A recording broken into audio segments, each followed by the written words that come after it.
So hello student, it's Pawan sir. Good morning and जय Hind to all.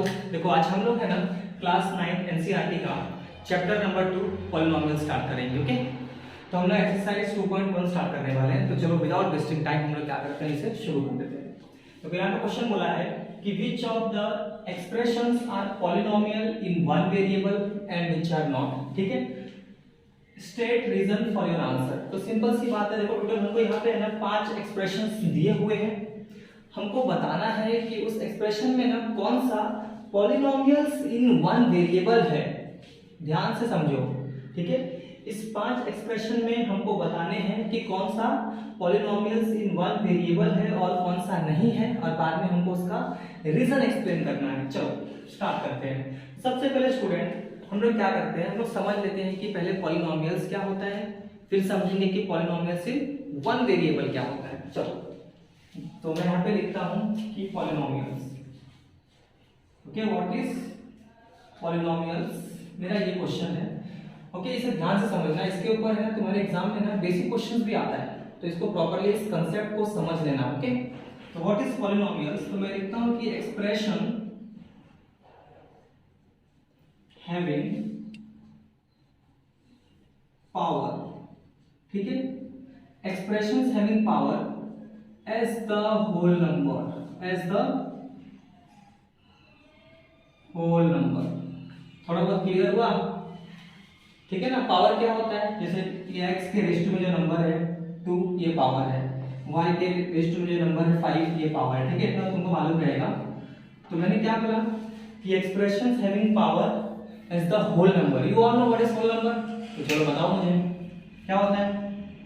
The number starts with 0 1 2 dot dot dot dot चलता ही जाएगा, that is called as whole number. तो मैंने क्या बोला कि expression having power as the whole number.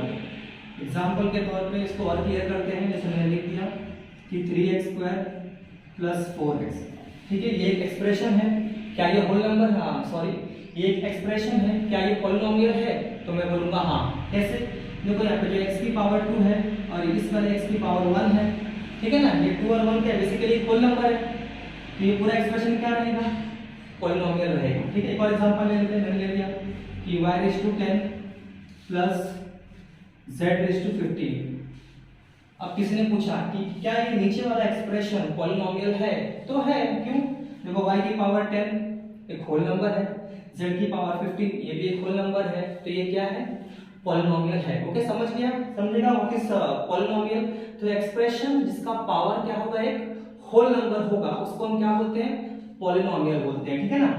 अब क्वेश्चन ये है कि what is not a polynomial, what is not a polynomial. तो मैं क्या बोलूंगा कि expression having power. Okay, expression having power as the negative integer. मैं यहाँ पे लिखता हूं कि expression having power, okay, as the, ये बात ध्यान रखना, as the नेगेटिव इंटीजर। ठीक है, एक ऐसा एक्सप्रेशन जिसका पावर नेगेटिव इंटीजर है, या फिर मैं बोलूंगा रैशनल नंबर है। क्या है? रैशनल नंबर है, फ्रैक्शन है। ठीक है, ये सारे क्या रहेंगे, नॉट अ पॉलिनोमियल रहेंगे। समझ जाएगा, नॉट अ पॉलिनोमियल क्या होगा, क्लियर हो रहा है कि नहीं हो रहा है? ठीक है, so expression having power as the negative integer, rational number etcetera, ये सारी चीजें क्या रहेंगे, नॉट अ पॉलिनोमियल रहेंगे। एग्जांपल चलो इसमें बता देते हैं।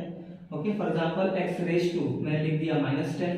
देख लो यहाँ पे x की पावर क्या है, -10। 10 होल नंबर है, -10 होल नंबर नहीं है, नेगेटिव इंटीजर है।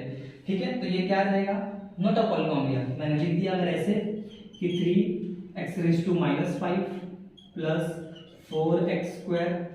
क्या ये एक्सप्रेशन पॉलिनोमियल है? तो नहीं है। ठीक है ना, क्या ये पूरा एक्सप्रेशन पॉलिनोमियल है? तो नहीं है। क्यों? क्योंकि इस वाले x का पावर क्या है, -5 है, जो कि क्या है, नेगेटिव इंटीजर है। ठीक है ना। देखो इस x का तो है, कोई दिक्कत नहीं है, बट इस x में जो पावर है वो -5 है ना, तो ये वाला एक्सप्रेशन क्या रहेगा, पॉलिनोमियल नहीं रहेगा। रीजन क्या रहेगा कि -5 is not a whole number. ठीक है ना, आ रहा है कुछ समझ में भाई? चलो या फिर मैंने ऐसे लिख दिया कि रूट में x, क्या ये पॉलिनोमियल है स्टूडेंट? बताओ जल्दी से, कमेंट करो कि रूट x नहीं है। कैसे? देखो this can be written as x raise to 1/2। अब 1/2 क्या आ गया? एक रैशनल नंबर है ना, ठीक है, तो ये भी क्या रहेगा? पॉलिनोमियल नहीं रहेगा। ठीक है, क्लियर हो रहा है? ये भी क्या रहेगा? पॉलिनोमियल नहीं रहेगा। अब कभी कभी देखो स्टूडेंट क्या होता है, मान लो मैंने रूट x लिख दिया, ये तो मालूम पड़ गया मुझे कि ये पॉलिनोमियल नहीं है, ठीक है, लेकिन मैंने अगर रूट 2 लिख दिया, सिर्फ रूट 2 लिख दिया, तो ये पॉलिनोमियल है कि नहीं है? तो यार ये तो पॉलिनोमियल है ना, सीधी सी बात है ना, बराबर कि नहीं? अब रूट 2 है, ठीक है, इसके आगे कोई वेरिएबल नहीं है, तो मैं उसको ऐसे लिख सकता हूं ना, x रेज टू 0, तो दिस इज अ पॉलिनोमियल। ठीक है, इन दोनों को ध्यान से समझ लेना। अगर रूट में y है, रूट में z है, रूट में कोई वेरिएबल है तो वो पॉलिनोमियल नहीं है, लेकिन रूट में अगर नंबर है तो वो पॉलिनोमियल है। सिर्फ 3 आ गया तो क्या ये पॉलिनोमियल है? तो ये पॉलिनोमियल है। 3 can be written as 3 into x raise to 0, 3 into y raise to 0। ठीक, क्लियर हो गया एकदम? ये बात एकदम क्लियर हो गई है। ठीक है, तो हमें समझ गया कि पॉलिनोमियल क्या होता है। अब हमको समझना है कि पॉलिनोमियल में पॉलिनोमियल इन वन वेरिएबल क्या होता है। क्या? Polynomial in one variable. तो सिंपल एकदम, एक ऐसा एक्सप्रेशन जिसमें एक ही वेरिएबल हो। जैसे यहाँ पे देख लो, फॉर एग्जांपल ये ऊपर वाला देख लो, ठीक है ना, देखो इस पूरे एक्सप्रेशन में यहाँ पे x है, यहाँ भी x है, तो ये पॉलिनोमियल इन वन वेरिएबल है। क्या है? अगर मैंने ऐसे लिख दिया कि 3y² 4z², ठीक है, प्लस 5x², ठीक है। देखो अब ये वाला एक्सप्रेशन जो है ना स्टूडेंट, ये पॉलिनोमियल है लेकिन वन वेरिएबल में नहीं है, क्योंकि इस एक्सप्रेशन में 3 वेरिएबल है, y है, z है और x है। मैंने क्या बोला कि इस पूरे एक्सप्रेशन में अगर एक ही वेरिएबल होगा तो वो होगा पॉलिनोमियल इन वन वेरिएबल। ये वाला एक्सप्रेशन भी पॉलिनोमियल है लेकिन इन 3 वेरिएबल्स है, ठीक है, कौन सा? y, z और x। ठीक है, अगर मैंने ऐसे लिखा, फॉर एग्जांपल अगर मैंने ऐसे लिख दिया कि 4z² 5z² प्लस 10z², क्या ये पॉलिनोमियल है इन वन वेरिएबल? तो है। देखो पूरा एक्सप्रेशन सिर्फ z में ही है, पूरा एक्सप्रेशन क्या है? सिर्फ z में ही है, तो ये पॉलिनोमियल सिर्फ वन वेरिएबल है। समझ के बात को? क्लियर हो रहा है? जैसे यहाँ पे देख सकते हो ये पॉलिनोमियल सिर्फ वन वेरिएबल है, बट ये पॉलिनोमियल है लेकिन वन वेरिएबल में नहीं है, इन 3 वेरिएबल्स है।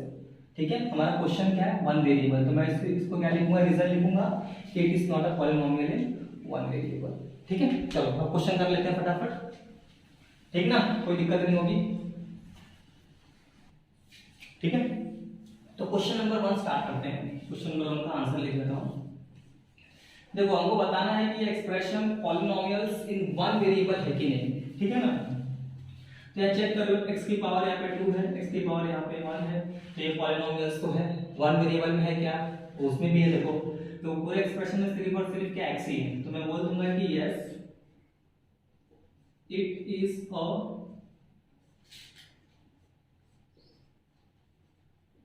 Polynomials in one variable.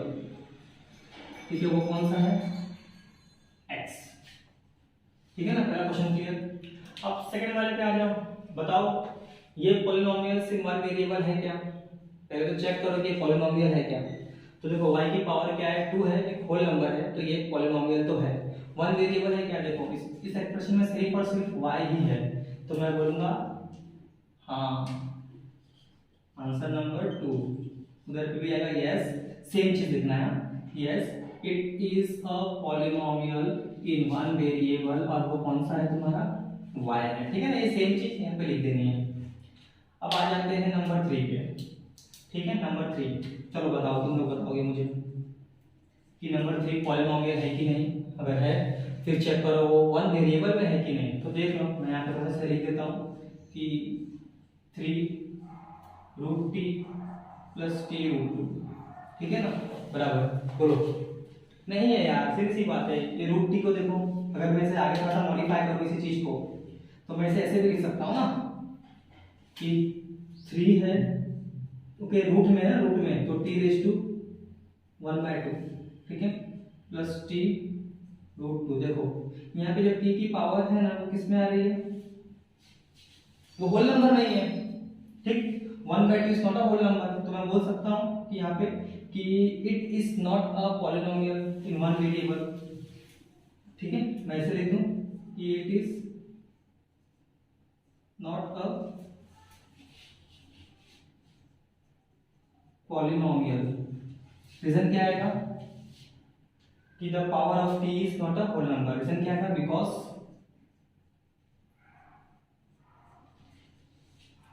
because the power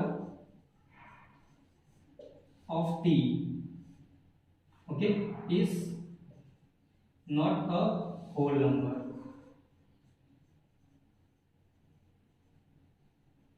बराबर ना, यहाँ पे जो पावर ऑफ t है वो नॉट अ होल नंबर है, ठीक है। ओके, इतना क्लियर हो गया। अब चलो इस पे आ जाओ, फोर्थ वाला। बताओ ये पॉलिनोमियल्स है कि नहीं, तुम लोग मुझे बताओगे। मुझे पता है ये भी बहुत लोगों को नहीं आएगा। नंबर 4 वाला देखो ध्यान से, यहाँ पे क्या लिखा है, y लिखा है +2/y लिखा है, ठीक है ना। अब यहाँ पे y की पावर 1 है, बराबर बात है। यहाँ पर भी y की पावर 1 है, ये भी बराबर बात है। तुम बोलोगे कि हाँ सर ये तो पॉलिनोमियल है, तो मैं बोलूंगा कि ये पॉलिनोमियल नहीं है। कैसे नहीं है, चलो बता देता हूँ। देखो यहाँ पे तो y की पावर 1 बराबर है, बट ये y ना नीचे है, कहाँ पे है, डिनोमिनेटर में है, तो इसे मैं ऊपर लेके जाऊंगा। अगर मैं इसे ऊपर लेके जाऊंगा तो जो y की पावर 1 है ना वो -1 में चेंज हो जाएगी। किस में चेंज हो जाएगी, -1 में। अब -1 होल नंबर नहीं है, तो सेम रीजन जो रीजन यहाँ पे लिखे हुए रीजन नीचे लिखोगे कि it is not a polynomial because the power of y is not a whole number, is a negative integer. ऐसे लिख दो, ठीक है। तो ये वाला भी क्या रहेगा, नॉट अ पॉलिनोमियल रहेगा। ओके, लिख लेना। चलो लास्ट वाले पे आते हैं। इसे बताओ फिफ्थ वाला, बोलो फिफ्थ वाला को अच्छे ये बताओ कि फिफ्थ वाला पॉलिनोमियल है कि नहीं, बोलो। तो देखो फिफ्थ वाला पॉलिनोमियल तो है, लेकिन वन वेरिएबल में नहीं है। देखो यहाँ पे x, y और t 3 वेरिएबल है, तो यहाँ पे लिखोगे कि इट इज अ पॉलिनोमियल, या फिर लिखो कि it is not a polynomial in one variable, या फिर लिखो कि it is a polynomial but not in one variable. ऐसे लिख लो, ठीक है। क्लियर हो गया ना, इसको ऐसे लिख सकते हैं, ठीक है। तो आई होप कि तुमको ये वाला जो एक्सरसाइज का क्वेश्चन नंबर 1 एकदम समझ गया रहेगा, ठीक है। तो हम लोग क्वेश्चन नंबर 2 स्टार्ट करेंगे। चलो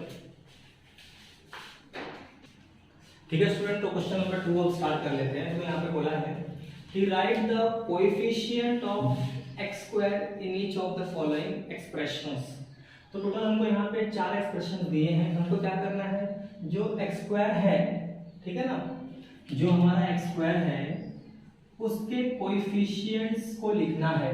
सबसे पहले समझ लो कि व्हाट इज कोएफिशिएंट्स। कोएफिशिएंट किसे बोलते हैं, जैसे कि देखो मैंने एक एक्सप्रेशन लिख लिया कि 3x⁴, ठीक है ना।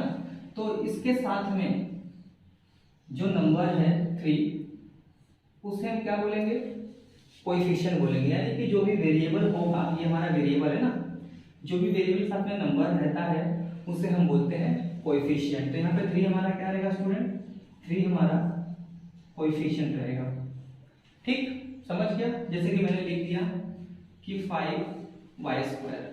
तो मैं बोलूंगा कि y² का कोएफिशिएंट बताओ, तुम क्या बोलोगे, वो है 5, ठीक। फॉर एग्जांपल ले लेते हैं, जैसे मैंने लिख दिया कि 4z। अब मैं बोलूंगा कि z का कोएफिशिएंट बताओ, तो तुम क्या बोलोगे, 4, ठीक है ना। समझ में आ गया कि व्हाट इज कोएफिशिएंट। वेरिएबल के साथ में जो नंबर लगा होता है, यानी कि वेरिएबल के आगे जो नंबर होता है उसे हम बोलते हैं कोएफिशिएंट। वेरिएबल के आगे जो नंबर है उसे हम क्या बोलते हैं, कोएफिशिएंट। अब इस क्वेश्चन में हमको क्या करना है, जो x² है ना, यानी कि जो x² है, तो x² के आगे जो भी नंबर होगा वो हमारा क्या होगा, कोएफिशिएंट होगा। हमको x² का ही कोएफिशिएंट सिर्फ बताना है, ओके। हमको x² का ही कोएफिशिएंट सिर्फ बताना है। तो चलो यहाँ पर फोकस कर लेते हैं। तो पहला क्वेश्चन, इसका आंसर लिख देता हूँ। देखो यहाँ पे ये पूरा एक्सप्रेशन हमको दिया हुआ है, ठीक है ना। ये पूरे एक्सप्रेशन को ध्यान से देखो, ठीक है। इसमें मुझे किसे देखना है, सिर्फ x² को देखना है। तो x² यहाँ पे है, ठीक है ना, बराबर कि नहीं। मैं इसे लिख लेता हूँ पहले कि 2 plus x square plus x, ठीक है ना। मुझे किसको फोकस करना है, इस एक्स स्क्वायर पे फोकस करना है, ठीक है। मुझे क्या बताना है, एक्स स्क्वायर का कोएफिशिएंट बताना है। तो एक्स स्क्वायर के आगे, ठीक है, ये नंबर क्वेश्चन हमेशा क्या रहता है, 1 रहता है, ठीक है। तो एक्स स्क्वायर के आगे 1 है तो मेरा कोएफिशिएंट क्या रहेगा, 1 रहेगा, ठीक है। मैं यहाँ पे लिख सकता हूँ कि कोएफिशिएंट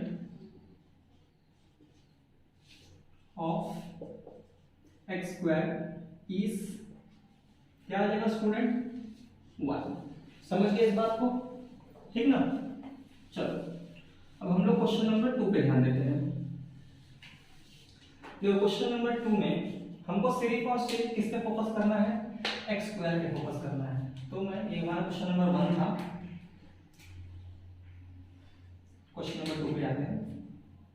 देखो नंबर 2 को लिख लो, वो है 2 minus x square plus x cube, ठीक है ना। हमको किसको फोकस करना है, सिर्फ एक्स स्क्वायर। आगे क्वेश्चन का हमेशा क्या रहता है, 1 रहता है, ठीक है। तो यहाँ पर भी कोएफिशिएंट ऑफ एक्स स्क्वायर क्या हो जाएगा, बोलो, कोएफिशिएंट ऑफ एक्स स्क्वायर क्या हो जाएगा, 1, बराबर ना। ये गलत है, -1 होगा, क्या होगा, -1। कभी भी नंबर को उसके साइन के साथ में लेना है। यहाँ पे +1 था तो +1, ओके, या फिर 1 लिखा, एक ही बात है। बट यहाँ पे 1 नहीं होगा, क्या होगा, -1, ठीक है।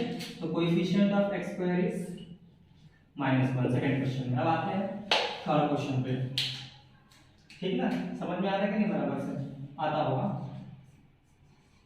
मतलब समझ में आ ही रहा है।